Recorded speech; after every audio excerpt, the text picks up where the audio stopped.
If Iran's supreme leader, Ali Khamenei, were to die following a joint U.S.-Israeli strike, the country could find itself at a dangerous turning point, driven more by anger and calls for revenge than by strategic patience.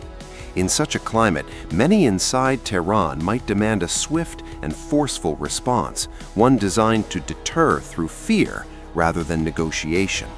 If his son, Mujtaba Khamenei, were to step into a leading role, diplomacy could recede further into the background while military decision-making moved to the forefront. That shift could risk igniting fresh instability across the Middle East. Mujtaba's name has long circulated in discussions about succession. He is often described as more hard-line and less patient than his father, someone who may rely more heavily on force to consolidate authority. After Khamenei's death, any internal power struggle would likely be viewed as a succession battle, one of the most volatile periods for any political system. During such times, Iran's security forces, intelligence networks, and hardline factions would be expected to close ranks, leaving little room for compromise.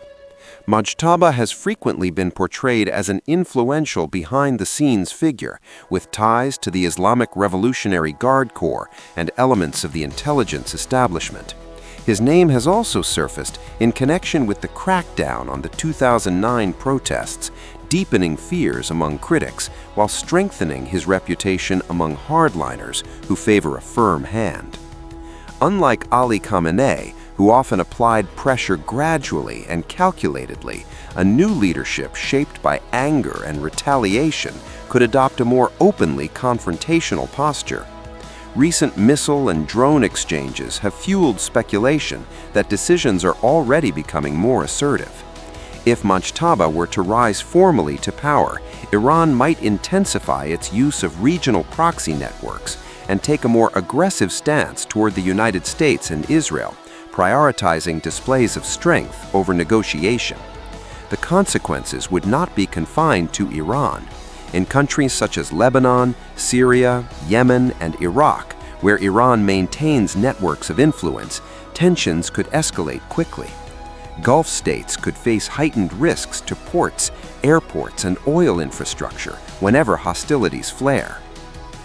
At the same time, concerns in Western capitals over Iran's nuclear program and large missile arsenal would likely intensify.